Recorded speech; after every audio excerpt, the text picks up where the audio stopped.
yaktırak, yarlarına kakan dulkın kebek. Nige yarsıy desem bu yürek,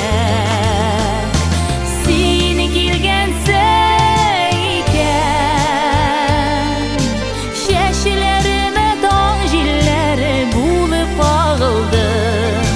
Koy yaş kebek yaktı, yılmayın bik sağındım, irkem sağındım.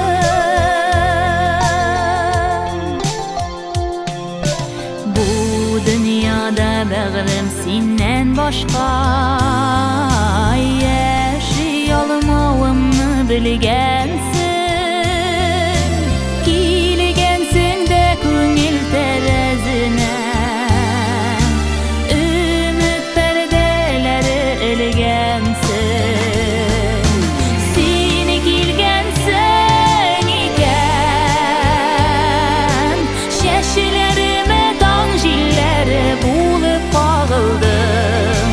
Koy yaş kebek yaktı, yılmayın bik sağındın, irkem sağındım.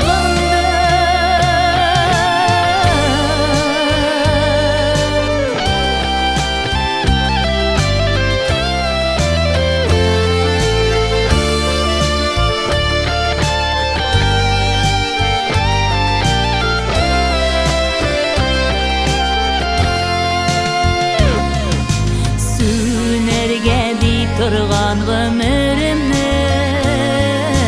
sen qabızdın qabat şemlerin. Kengeydiler köngül ufuklarım, günüge eğlendi kebek günler. Seni kilgensen iken, şeşilerime dağ jilleri bulup ağıldım. Koy yaş kebek yaktı, yılmayın bik sağındım, irkem sağındım.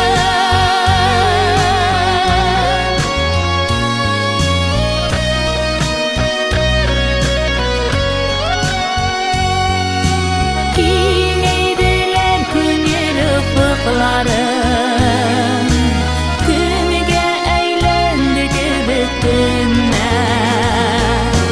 Seni kilgensen iken, şeşilerime dağ jilleri bulup ağıldım.